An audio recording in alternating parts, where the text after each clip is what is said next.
Hey everyone, welcome to a new Timeline Park contest video. In this video I will show you all the parks that were created for stage 7 of our Timeline Park contest, and I will also read out the stories that people wrote for this stage of their parks. So yeah, still 5 stages to go after this. I think it will get really excited to watch these parks near their completion. Alright, let's move on to the first story. Okay, the first story is from AstroThird. The king's ambition may lead to his downfall. Emboldened by his successes so far, he has pushed for a large expansion into the territory claimed by the forest dwellers. Adding insult to injury, he used wood harvested from the forest dwellers' trees to construct a twisting wooden coaster. The forest dwellers see this as a massive insult. Not intending to cause a conflict, the king was merely careless. In fact, he has great respect for the wilderness, enough that he intended the theme of the area to act as a tribute to the forest. He named the ride Razorback, after the boars that challenge hunters in the area. The buildings and rides are designed to emulate the beauty of the woods, but it was not enough to appease the forest dwellers, and a conflict is imminent. The forest dwellers are not the king's only concern though. The scholars of the gloom insist that the dark wildlife of the gloomlands is spreading across the confluence. They warn of more serious evil approaching. One problem at a time though. The king can't waste time on fake omens when an enemy is at the border. Okay, the next story is from Bags. Thankfully it's a little bit shorter than usual, but let's get started on it. Chapter 7, 1982. Survival of another global oil crisis and new circus attribute-themed rides. In the late 1970s, the amusement park industry had developed the first modern-day coasters. These coasters were made from steel and had groundbreaking track designs that guide trains through inversions like corkscrews and vertical loops. To prepare for such a coaster, the park continued with improving their infrastructure and some minor park adaptations. The wider paths were extended around the lake and a new square called Lucky Square was created. This square holds a memorial statue of circus horse Lucky, who made fame in the circus during the 1960s. A small mechanical horse was placed there for the very youngest visitors of the park, and all seemed well. Unfortunately, the plan for a full circuit coaster had to be cancelled, as in 1979 the world unexpectedly faced another oil crisis outbreak, and this severely reduced the park's budget. Therefore, the plans were totally revised, and in 1980, 9 years after the Elephant Parade from 1971, a new ride was built. The ride was inspired by an acrobatic attribute known as the Russian swing. Guests are swung high up in the air in the first thrilling flat ride of the park, and it was a big success. 2 years later, in 1982, the park celebrated its 45-year anniversary and were able to open their so longed-for coaster. As budget was restricted, they changed their original plan and built a launched steel shuttle mode coaster with a vertical loop. They named the coaster Sear Wheel, after the big ring used in one of the circus acts, where the performer used a big wheel to rotate himself upside down through the loop. Alright, and now there's my park. After Dirklink Family Orchard had gotten its parking lot and park entrance upgraded, James knew it was time for something big to be added to the park.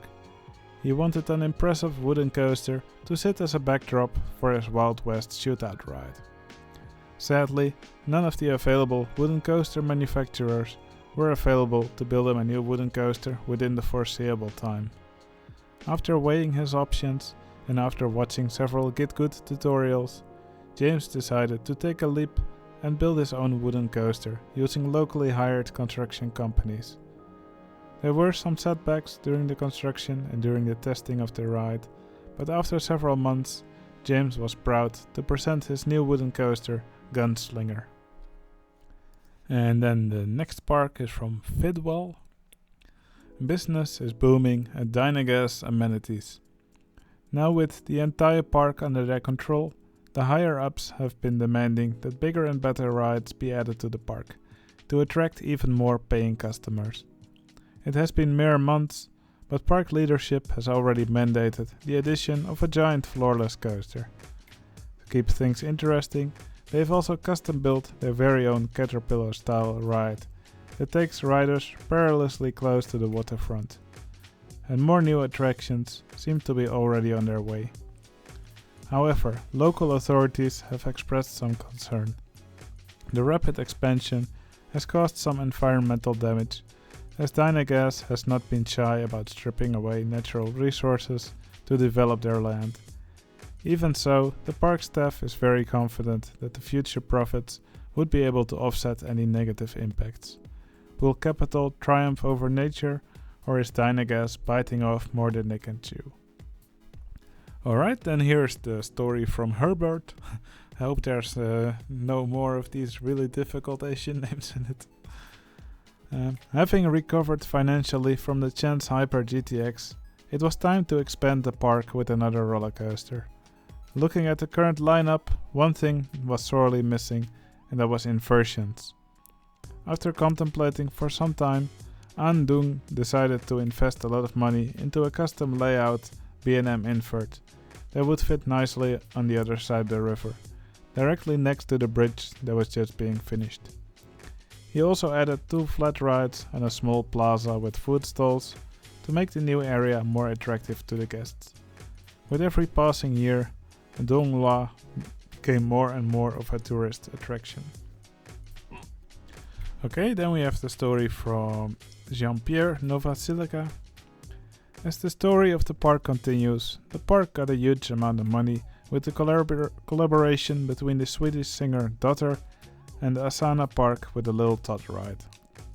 The park decided it was time for another coaster, and they wanted to build a huge project with a very heavily themed coaster. But the owners of Sunny Frontiers thought this wasn't a good idea, because the park had little to no space left to expand. On the day that FBPA told the owners that they wanted a new coaster, a news flash came out that the ASA Steel Company has to close their warehouse and that it will be up for sale. The owners were very surprised and decided to buy it instantly. The park wasn't very happy with it because they couldn't build their original plan, but were very happy with the new land. To compromise the last idea, the park went with a cheaper option and decided to build an SLC to attract new thrill seekers and 2 new flat rides. Alright, then the next story is from R. Adrian 1994. Although not the most profitable season in the park's history, the previous season sent a clear message to the general public that Southmouth Pleasure Gardens means business. The new entrance area wowed guests, and the fun animal show kept the younger guests entertained too. But by far the most intriguing thing for the guests was the huge construction sites, which hinted at some major new attractions on the horizon. By far the most impressive addition for this season is the giant new generation Vekoma roller coaster, Fire Breather. After ascending a lift hill which stands at over 100 feet tall, guests swoop down to the ground before twisting and turning through the charred remains of a fantastical kingdom decimated by dragons. This airtime-laden, forceful roller coaster is sure to put Pleasure Gardens on the map for coaster enthusiasts across the globe. Believe it or not, Fire Breather is in fact not the tallest attraction that has opened in the park this year. A large observation tower close to the Main Street area has been erected, so that guests can take in the spectacular views of the bay and the wonderful amusement park, of course. Elsewhere, the park has also expanded the jungle area of the park and has constructed a fun bumper car attraction named Tribal Warfare. Meanwhile, the fusty locals have recently aired their views in the city forum that the park offers little to do for the more elderly members of the community. With that in mind, the park has attempted to create more relaxing green spaces for guests this season, including a picnic area and a sculpture garden. The final development for this season has been improved road access for the purpose of deliveries to the park. With more big attractions on the cards, a warehouse has been built in the center of the park so that parts for new rides can be stored in secret, away from the prying eyes of the guests. Okay, then the next story is from Soap and Butter Sandwich. Repairs on Molten Fury have begun, using steel instead of wood for the track to make it better. Unfortunately, that was shortly stopped as lava appears to be rising again, so a more permanent solution is required to tackle the volcano problem.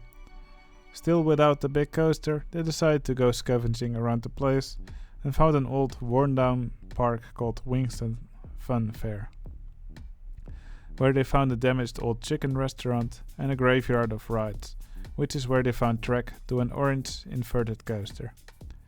Unfortunately, they didn't have all the track necessary, so they made some of their own. It doesn't quite match, but it does the job. Then built the new coaster around another church, which was definitely always there. The coaster was a very big success. Guests especially liked the bit where it went over the lava. Alright, the next story is from The Shack. Now, it does seem like all of his stories are actually the plots for Adam Sandler movies, slightly altered to fit the narrative for his parks. But alright, let's hear his next story. All Mr. Fantastic has ever wanted is to be an Avenger, but he soon discovers he may actually have talent for playing an entirely different sport: amusement park ownership. When his grandmother learns she is about to lose her home, Mr. Fantastic joins a golf tournament to try and win enough money to buy it for her, as well as money for an expansion in his theme park. With his powerful golf skills and foul-mouthed attitude, Mr. Fantastic becomes an unlikely hero, much to the chagrin of his competitors. Okay, then the next story is from Trumavarium.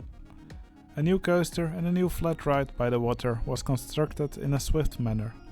The coaster Red Alert turned out to be a very good addition to the park, as people clearly like riding it. It's situated rather close to the concert stage, where the German industrial metal band Rammstein is playing. The pyrotechnics are lighting up the sky. Meanwhile, the tycoon of the park is fiddling with the sound engineering table at the show. Something is about to change the future of the park. An appeal was presumably sent by the corporation that once owned these grounds. The park management might be facing industrial action against them. What the paper is saying is unclear, and what the actions may be is also unclear. Alright, and then here's the final entry. This one's from Seklar. The update to the park has made the Hilden Plains a bigger hit than ever before. Seklar was really thrilled with what he achieved. Everywhere he went, people were applauding him with his efforts. With the growing popularity, new requests for new rides were coming in. As the families of Meridian were the most attracted to the park, a family coaster was the best way to go. A wooden roller coaster was built in the park, called the Forest Giant. And to please the families even more, a new flat ride called Icarus Attack was built near the lake. With these changes, the park gained even more track within the lands of Meridian. What's in store next? Alright, I hope you enjoyed watching all these entries and hearing their stories. For the next round, everybody has to build an eye catcher in the park. So for sure, I think the next round will be very interesting. Alright, I hope you enjoyed this video, and I'll see you again in the next one. See you later!